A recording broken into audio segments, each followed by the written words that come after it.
Welcome to the Nerd Party.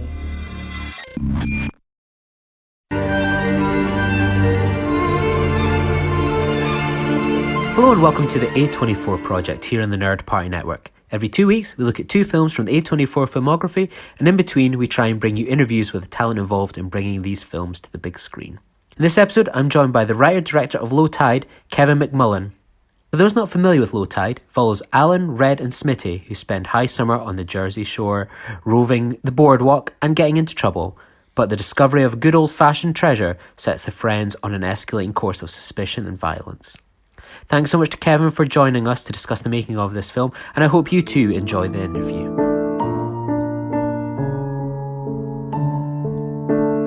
I'd love to know what kind of inspired you to your journey towards a career within the creative industry. Well, when I was a kid, I got a camera in my hands when I was 13 years old. Previous to that, I drew a lot, and my parents I was good at school, and they wanted me to be an architect. I think they kind of pushed that on me, just because any waking moment I had, I would draw. And my older brother, he was a skateboarder, and he would always be hanging on the street with his friends, and they got a camera, and they needed someone to film all their epic moves, And this is right around the time when nonlinear editing software just started to become embedded, prepackaged with the family computers. And so it was kind of a combination of kind of creating a world that I loved to do when I was drawing, and then interacting with folks, like hanging out with my older brother and his friends. And I was pretty shy, so it was a way for me to reach out to folks, kids in school, and kind of organize a shoot. And I just became addicted really, really fast. So from the time I was 13 on, just started making a lot of backyard movies, like way too many to count. And it's funny now that it's a career, because there was no real choice along the way. There was no day where I kind of decided to pursue it. It was just something I kind of did for so much of my life, and I just never really stopped. I've been very fortunate. Were there any sort of films, commercials, any kind of art that inspired you when you were younger that you really looked up to? Oh yeah, so when I was a kid, I was 10 years old, and I got 2 VHS tapes for Christmas. One was Good Will Hunting, and the other was Apollo 13, and I wore those movies out. I don't know if you're old enough to remember VHS tapes, but there would become a point when you would watch it too much and the sound and the color would fade. So that happened to me in those 2 movies. And I think as I got a little bit older, I started paying attention to music videos and commercials, and I was a big fan of like Mark Romanek and Spike Jonze, Mark Webb, and I was lucky that in middle school and high school I grew up with the internet, and so you could start to find all these videos online.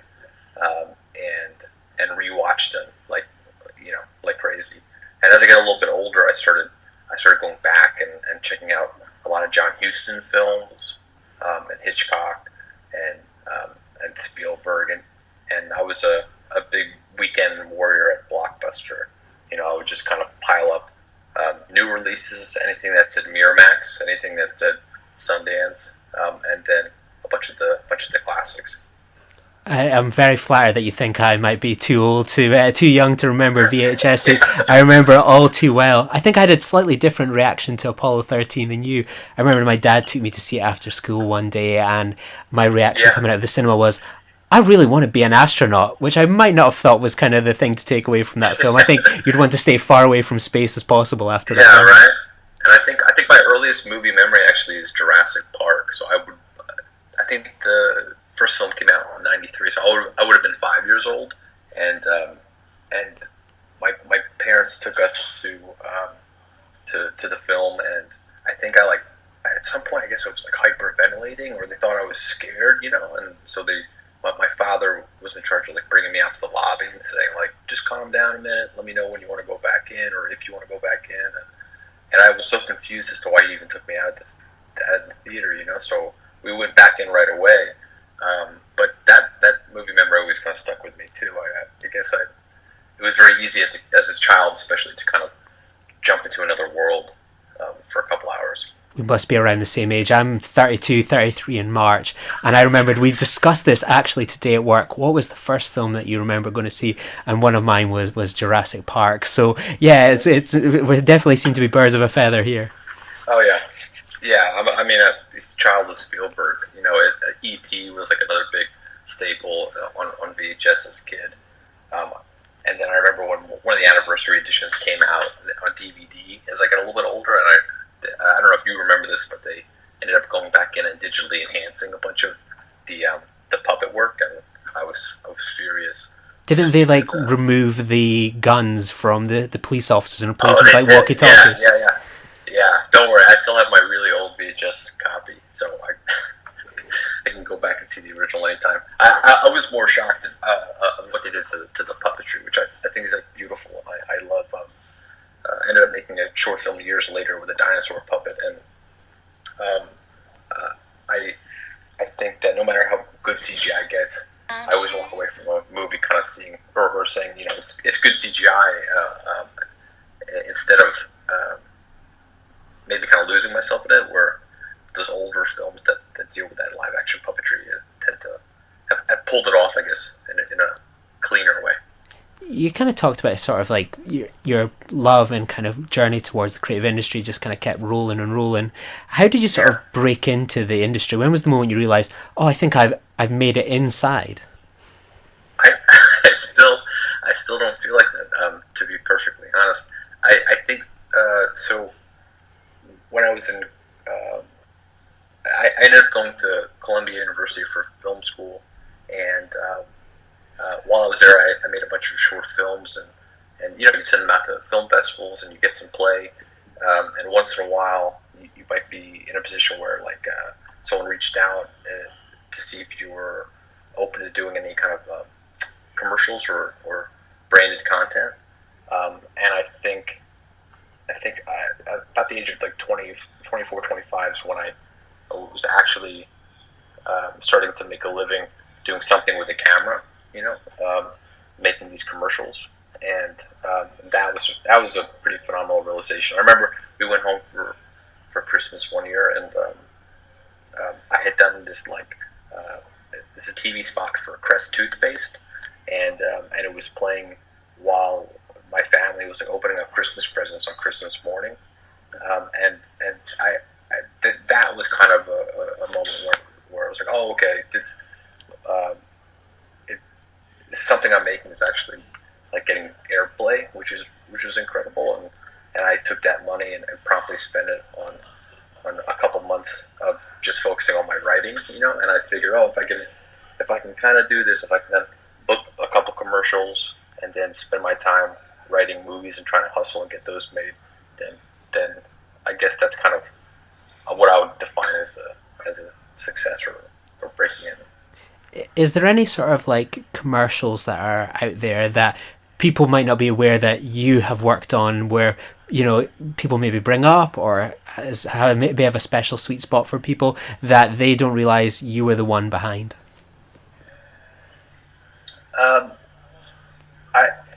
It's funny. One time I was there was a buddy of mine who was pulling together a bunch of references. He was doing what's called a rip-o-matic, which is when you take movies and commercials and you condense them into a 2-minute trailer for something you're doing. And I remember seeing there was a reference that he pulled that was one of my older commercials. So that was funny. So that happens once in a while when the world gets smaller, and when you realize that you meet another filmmaker and you guys have a mutual friend who's a producer or an editor, and that's always my favorite. When you realize the world's small. When did sort of Low Tide start to form in your mind? Was it always something that was destined to be a feature, or did it have kind of maybe smaller ambitions when it first came to mind? When it first came to mind, I just I wanted to make a feature, and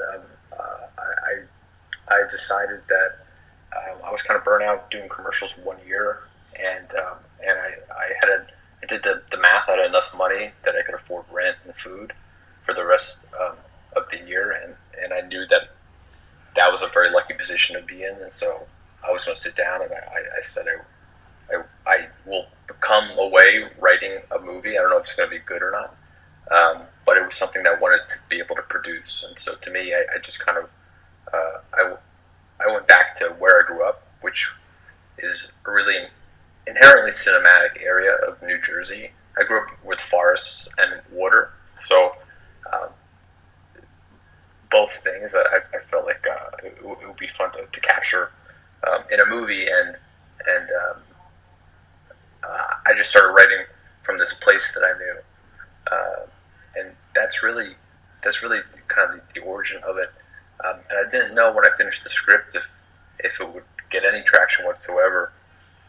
But in film school, I'd been an intern at a couple different production companies. So when you intern there, besides getting coffee and answering phone calls, they give you a lot of scripts that come in, which is a really great education and well worth the free internship, because you get to interact with the scripts that are coming in from writers who have representation, and usually you have to read like 2 or 3 or 4 a day, and you write a coverage, which is basically a summary of what you read and whether or not you liked it, and if it has prospects for that specific company.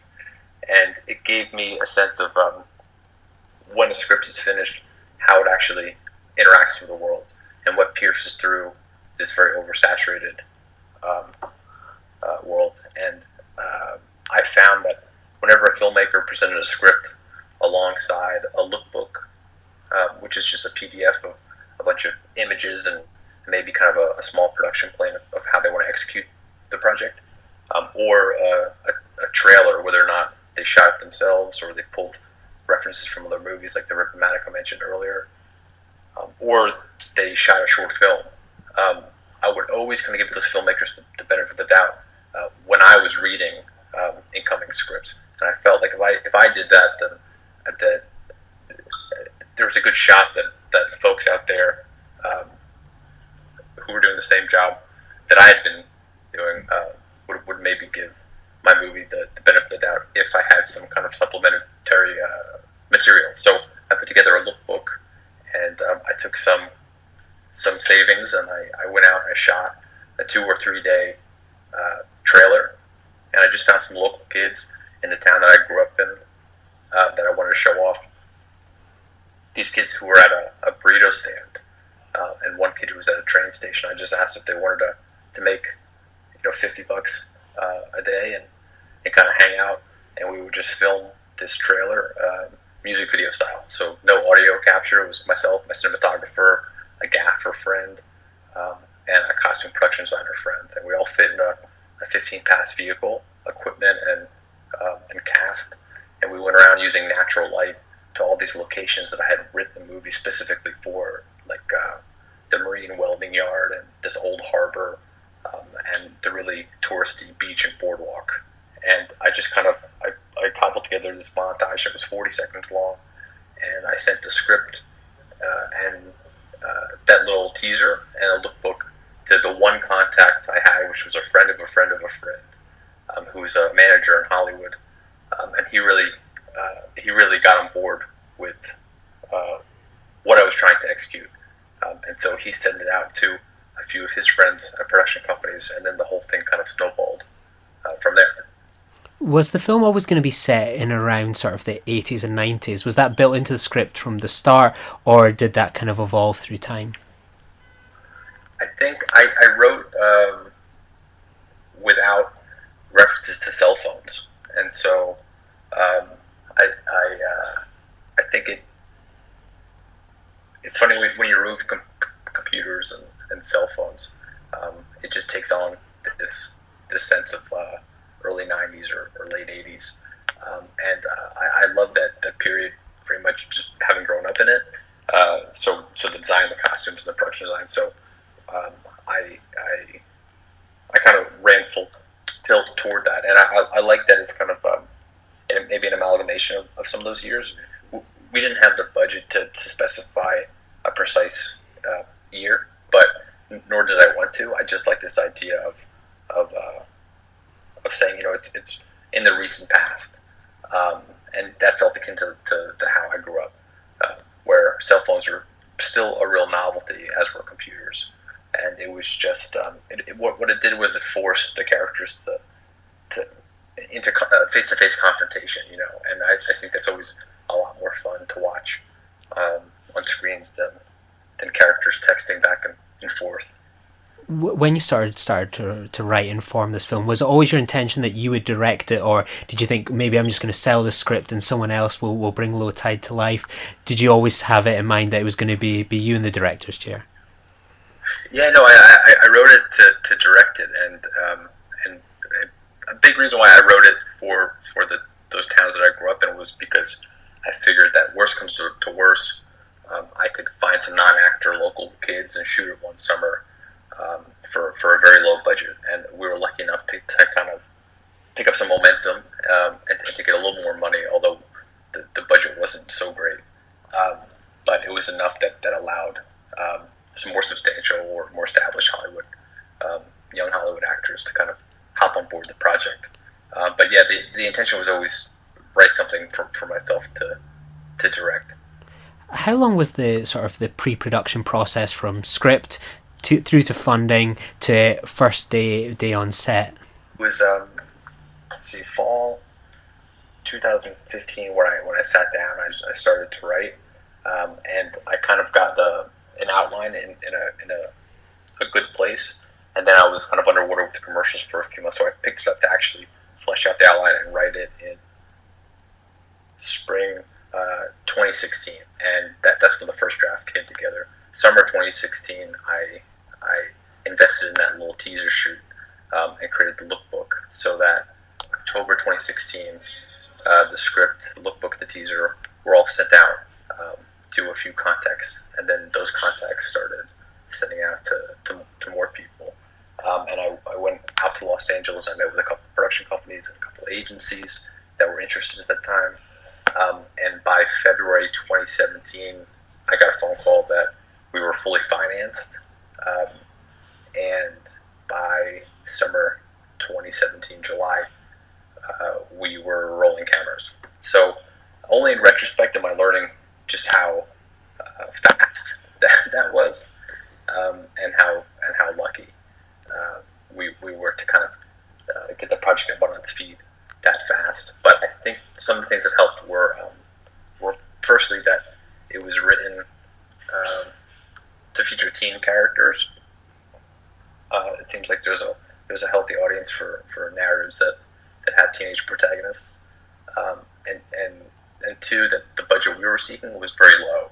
And I think if we were either seeking older actors or more money, then the project might never have happened, or it definitely would have been delayed. But again, I think keeping the characters young and keeping the budget very low, we were able to get that financing faster. You touched on the financing there. I had to double check this when I was doing a bit of research the other day, that you made this film amazingly for $1 million, and I was like, I couldn't believe that. I thought maybe it's a typo, maybe there's a zero missing from that. No. What were the benefits and the limitations of this type of budget? Because I was shocked when I thought of the cast, the look of this film. Yeah. I didn't see $1 million film on there. I genuinely was shocked there, and I even going into this interview, I was like, yeah, I think it's definitely $1 million the way you're talking there. What were kind of the benefits of that? Well, actually, the budget was less. It was $830,000. So every penny kind of had a count, and I think that growing up, where we shot it, I knew what time of day was best to film in certain spots. And I think you achieve a higher production value for far less if you have that kind of intimate knowledge of where you're shooting. So rather than get like a cherry picker and a bunch of lights and then have to get more grips and more food to feed those grips, if we just showed up at the harbor from 4 p.m. to 5 p.m., we would get that nice backlight, and essentially the production value would skyrocket. just because we timed it correctly. So there was a lot of that reverse engineering the look I wanted to, and with the AD and the cinematographer, and just making sure we kind of got to the locations and were able to film a certain direction when we wanted to. And then I think we were just so lucky to get the cast that we did, especially when we did. I think it was before a lot of the cast members are better known now, just a couple of years later after we cast it. But it was very obvious that all these young actors were going on to have pretty big careers, and I was lucky to catch them in this transition where they were still open to doing very low budget films for essentially scale, whatever the minimum union required pay was. What was the casting process like for this film? As you say, you seem to really hit the jackpot with these casts, which sometimes just can, when I sort of looked at their IMDb's after watching the film, I was like, I'm sure I recognise that from there and there and there. It's you must have a great eye for casting to get them at such a time of their career. Yeah, I mean, I don't know if it's a good eye or it's obvious. I think to anyone who watches these kids, which is why they're all kind of being cast in other TV shows and movies right now. But the first cast member to get on board was Jaden Martell. I got a call from his agency that he wanted to play Peter, which was in my mind the hardest role to cast as the younger brother, and he's got the largest arc, and he needed an actor who's very intelligent. I had seen him in a movie called St. Vincent with Bill Murray. That was his very first movie, and then he went on to star opposite Michael Shannon in a great Jeff Nichols film called Midnight Special. And so I Skyped Jaden, and he's preternaturally talented. He's wise beyond his years, and I knew he would bring a lot of emotion to that role. And moving forward, we had a large runway. I think this was in spring 2017, and a lot of casting decisions kind of happened the weeks leading up to prep. But I was lucky that we had a few months, and I knew that Jaden was going to play Peter. So from then on, when I would work with our casting director, Susan Shotmaker and Lois Drapkin out of New York City, I was in this great position where any actor who's coming in for a read in person or sending me a tape, I could kind of cast them in my head in context of Jaden. And there's like so many great young actors out there, and it really was, are they right for this, or could they play opposite Jaden, or how would they complement? What would that contrast look like? And so I think next up was Kean Johnson, who played Alan, and I loved his read. He sent a self-tape in, and he was super confident, and he was playing the role with this sense of impulsivity, and I loved it. I thought that version of Alan with Jaden's version of Peter would make this really interesting dynamic that was present in the script unfold really nicely on camera, which was kind of a role reversal in terms of older and younger brother dynamics. And then next I saw Alex Newstetter, who played Red, and I was getting a lot of submissions in for Red, and I picked kind of this monologue-y section of the script for actors to audition with, and most every actor that walked in kind of it was an intimidating speech, and a lot of them kind of went forward in that direction. And Alex did something very interesting, which was he played it opposite, a very silent, very quiet, and somehow that was way more intimidating. And I thought that not only is this guy like a really smart actor and an extremely nice person, he could play this role, I think, with in a really dark way that I don't know. I just thought it was super interesting. And then we were about like 5 minutes from calling the casting. I remember I got a call from the casting directors that I had to see this kid named Daniel Salgadri.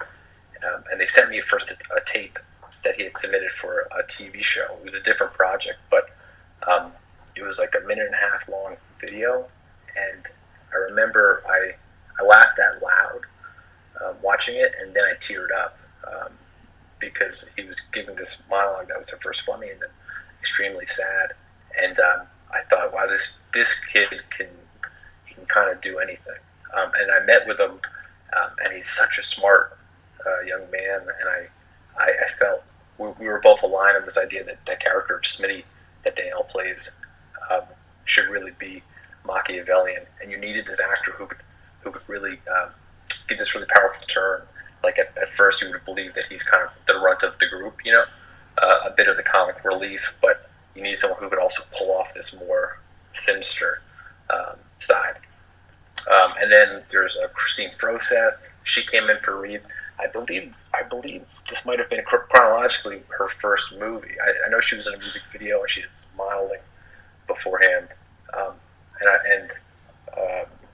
There have been other movies and TV shows that she's in that have come out sooner, but we might have been her first movie, which was pretty cool. But again, it's so obvious when she walked in the room. She had this kind of archetypal innocence that reminded me a lot of Sybil Shepherd from The Last Picture Show, which is kind of how I had always envisioned Mary, the character that she plays. And then last of the lead cast was Shea Wiggum, who he found this project really early on. When I was going and meeting with a couple of different agencies, someone knew Shea, and they asked if I'd be interested in him, and I have been a massive fan since a David Gordon Green film called All the Real Girls, where Shea's character is wearing braces and a fanny pack, and I used to quote him in college. I love that movie so much. So I had the opportunity to sit with him for breakfast, and we really bonded over this idea that his character, Sergeant Kent, is the father figure and kind of the only adult, or one of the only adults in the entire movie.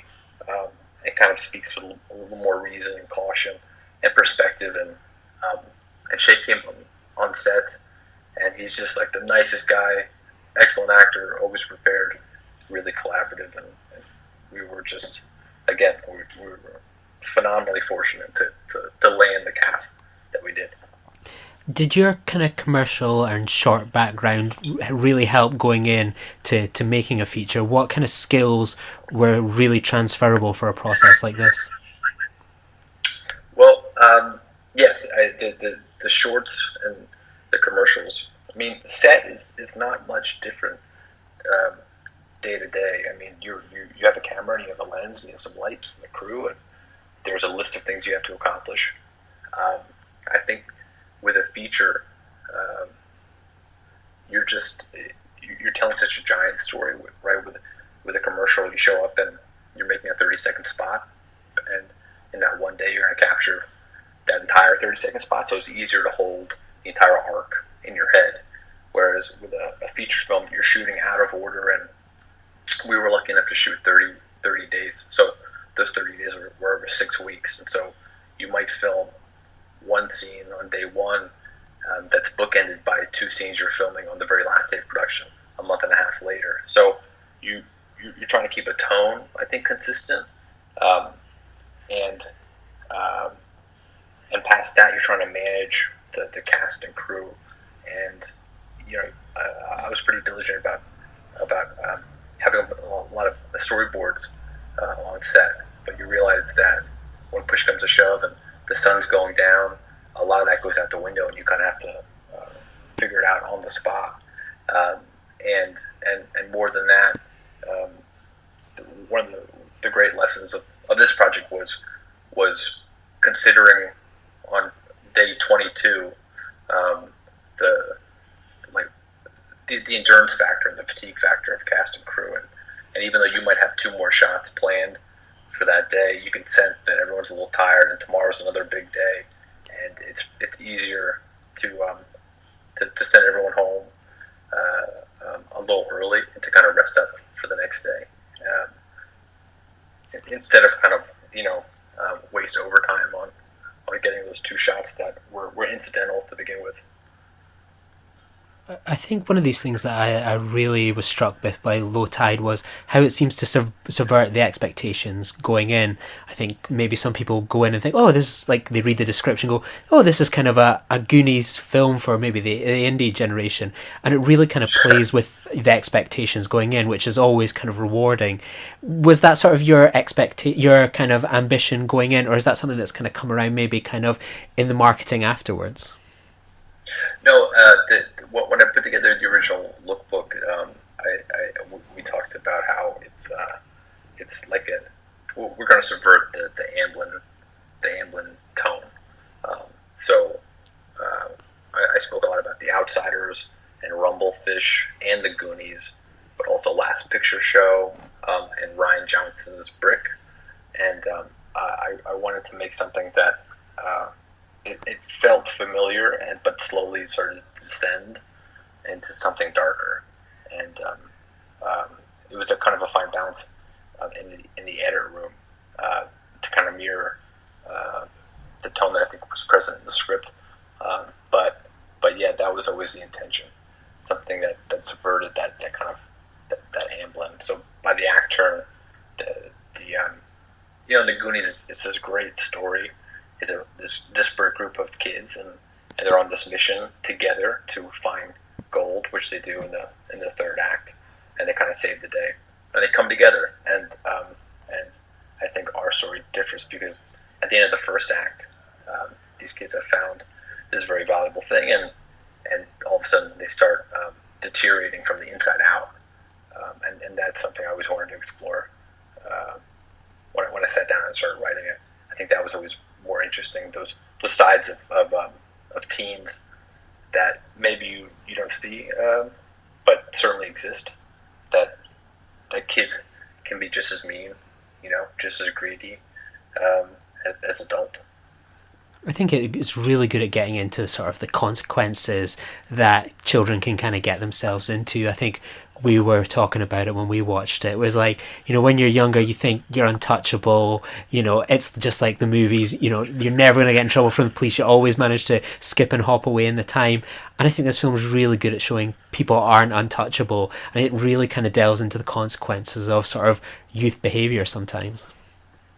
Yeah, and it's funny when I wrote it, I didn't have a title for a little while. So when I would send it to my friends for notes, I would always refer to it as the pirate movie, which is funny because I don't think it's come up a lot in conversations about the film. But to me, it was always the origin story of pirates. They're modern day, but there's still a lot of that imagery. Whether it's there's some spoilers, but there's enough imagery, marine imagery, to kind of to make the metaphor compelling, I think. One of my favourite films of the year, I don't know if you've seen this one, Kevin, is a British film called Bait. Are you familiar with it? No, I haven't seen it yet. Well, I'll send you a link to this one. So it's both it and Low Tide would make an incredible kind of double feature because both of them focus on sort of this kind of class warfare between those who live in these sorts of popular holiday towns and those rich and affluent visitors that kind of come in seasonally. Sure. What inspired you to explore this theme, and why do you think things like that kind of class warfare seems to be kind of coming into more and more films recently? Well, I could only guess at why that theme might be present in more films, but I think the economic contrast is a good dramatic starting point, and I think personally my connection to that was where I grew up in Monmouth County, New Jersey. There's a town called Point Pleasant Beach. That was my first, summer jobs. Like I was, they have a beach and a boardwalk, and on the boardwalk, if you want to play some of the games like spin the wheels or you want to shoot water guns, I was like this 14-year-old kid who would hand you the teddy bear, if you won. And then I graduated to work in the arcade the next couple of years, and then as a waiter when I got a little bit older. And so I had a different perspective, I think, on that tourist industry than maybe someone who just goes to vacation there, because that's where I was living and working, and you see from the other side. And what I noticed is a lot of the locals, there would be a natural resentment toward were the folks who would come in. But it was interesting because simultaneously there was this resentment, but also this economic dependence. Like without those out of towners coming in for those 2 or 3 months of the year, that those towns don't survive. So I thought that was really interesting juxtaposition because at the same time that you don't want them there, you need them, and that was always present. Kind of taking it from the local perspective, and through the eyes of these teens. One thing I really enjoyed about this was sort of the location of sort of Jersey Shore. For most people, they'll probably think of shows like The Sopranos and that reality TV show that come to mind. Yeah. Did you want to showcase this location in a very different light? And what were sort of some of the challenges and benefits of shooting a low-budget film within Jersey City?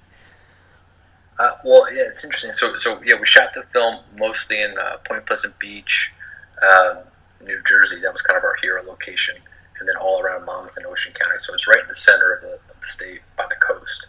And I don't know if it wasn't an intention to show a different side of it. It was trying to be a little more faithful to that town that I grew up in, and my perspective of it. Yeah, like the Jersey Shore TV show it's a funny comp only because it is kind of the same location, I guess, but the people are different. And in my experience, it was always growing up was a lot more like closer to a Bruce Springsteen song than it was to the Jersey Shore TV show, if that makes sense. So I really enjoyed what almost felt like sort of the teenage mafia side to this film. Was it a challenge to get it as believable as it was, and thinking like, will the audience buy into this, or will they think of it as, oh, it's just young kids kind of playing kind of mafia gangsters? I mean, that's always a fear, but I think the film takes the kids seriously, and I think the stakes are high, and I think it's true emotionally, just because at that age, irregardless of whether or not what you're going through is a big deal. It feels like it, and I wanted to honor that sentiment, and I think taking it from the kid's point of view and not having a lot of adults in the picture maintains the stakes, the internal stakes for our lead characters, and I think as long as they believe it, and then the audience will too. I won't spoil it, but at the climax of the film, you feel like this story could continue, and it seems to have kind of created a bit of a buzz where audience members can discuss like what they think comes next. Even though I doubt that you've got a sequel and ever going to happen, do you have one in your head that you would love to do, like maybe a Low Tide 2? And what are some of the best what happened next ideas you might have heard from audience members?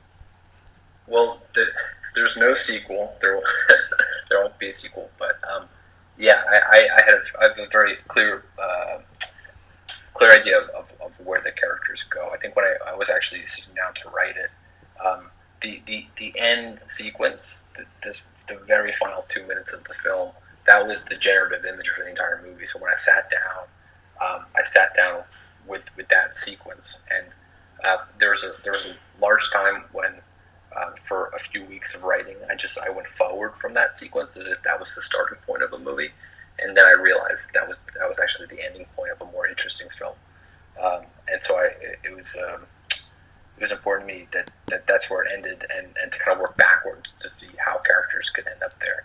And there's a bit of a morality play, and as I said before, is this kind of weird origin story of a modern day pirate.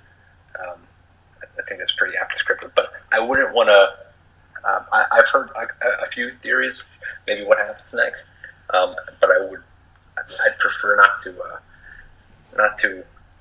say what happened in my head, just because it's fun to hear the audience kind of interact and to guess.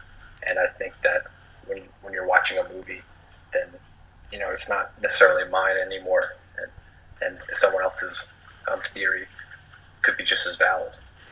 What was sort of the post production stage like, kind of for this film once you'd kind of completed it, to getting it ready for sort of the festival circuit and for eventually distribution? Yeah, the post was pretty rushed. I would say. I saw an assembly cut in late September of 2017, and we had some contractual obligations with the financier that made us we had to submit to certain festivals um, uh,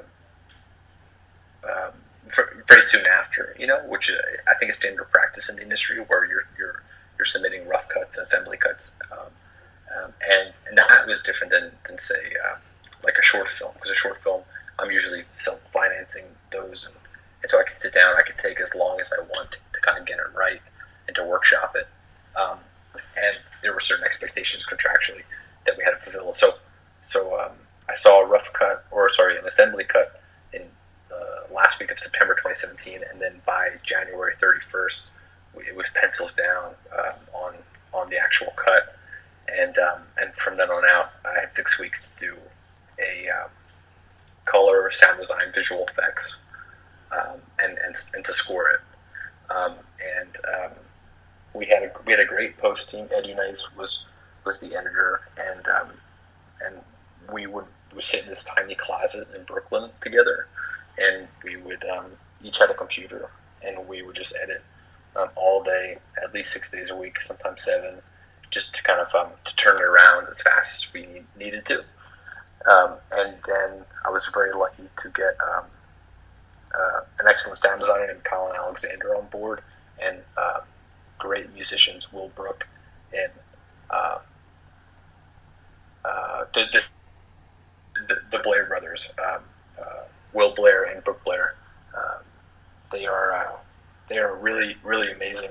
I knew their work from a filmmaker named Jeremy Saulnier, who did Blue Ruin and Green Room, and when their names came up, at first I thought I knew their music, and I wanted something a lot more melodic than what Jeremy prefers in those films. But when I listened to their wider portfolio, I realized that they're so accomplished in so many different genres, and that they could do anything. And I was confused as to why they were even willing to do this film, because again, we had minimal resources. But I think in talking to them, at least, the goal was they kind of wanted to expand their portfolio a bit, and kind of do something a little more classical, and rich and melodic, and play with some different instruments. So I was lucky again to kind of catch them at a time in their career where they were willing to kind of backtrack and work for nothing. And they knocked it out of the park. What were the early reactions like when it starts touring the festivals? When did you realize quite early on that you had something that was really resonating with audiences, or did it kind of catch you by surprise how much kind of critical acclaim it was getting? Well, we only had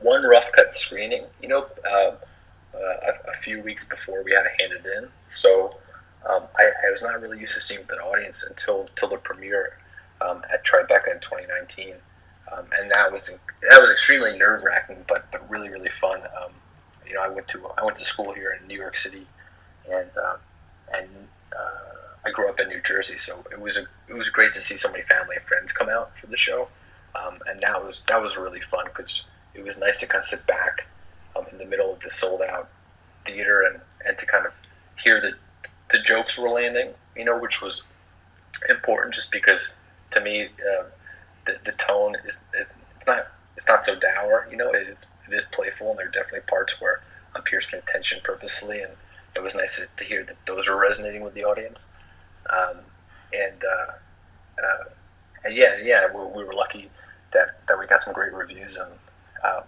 then A24 came on board and wanted to put it in theaters, which was insane to me, and really, in retrospect, it's kind of a miracle that the movie got made at all, and I was just really lucky that we got the cast and the crew that we did, the distributor that we did, and it's surreal that people are actually finding it starting to watch it now that it's on Amazon Prime for free. And I think this is right around the time when people are starting to really engage with it. And it's fun. I really do hope the audience digs it. At what point does someone like A24 get involved, and what was their pitch to you? Because imagine you have a few different people kind of going, hey, we'd love to take Low Tide, this is our kind of offer. What was their pitch to you to take Low Tide into their filmography? I met with some folks at A24 based off of the script and that little teaser and lookbook I had put together, and so they were interested from that stage, as were a couple other distribution companies, and really early on in some conversations with some of the producers, we all felt like A24 is just this wonderful distributor with so many great films. And so to me it was a real honor, because whenever I see that logo I kind of perk up, very interested to see what's going on in their catalog, and so I think to kind of have that stamp was a real honor, and it's a pretty cool club to be a part of. What sort of are the kind of films in their filmography that kind of stand out for you? Is there some that are kind of personal favorites of yours?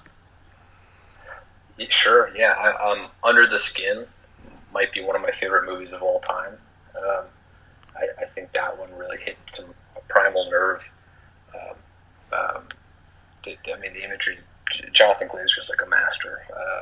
So that film's really big, and I love Robert Eggers' The Witch, and Good Time is an amazing film. So I think if you go down the list, it's kind of hard to find a bad one, but it's certainly this amazing list of movies. And it's kind of when I remember being a kid in Blockbuster, browsing around, and I would see the Miramax logo, and I remember just picking up any movie that had that logo on it. That was kind of my first experience with a lot of foreign films, actually, just because that logo meant something for a few years there in the 90s. And I kind of feel that A24 maybe has that same influence right now, where you see that logo, and even if the trailer is not appealing to you specifically, you're going to see something interesting, and they have just their entire catalog is pretty stellar. And what's kind of next for yourself? And that kind of Low Tide's been out for a few months now in America, and as you say, it's making the rounds as we were kind of recording this. It's kind of front page on the iTunes USA, films of the kind of the year people can pick up. And, Amazon Prime, so more and more people are going to find it, especially over these kind of Christmas breaks. What's kind of next for you, and, what kind of impact do you sort of see Low Tide having over the coming months and years? I was so happy just to make a movie. It was like one of the first movies where I didn't have to pay for it myself, so it was pretty phenomenal just to kind of get a shot. I'm working on another script right now that we're hoping to shoot this summer, and so that one's a much different genre. It's going to be a different visual approach. It's a supernatural horror film about an old couple that find a baby on a farm, and so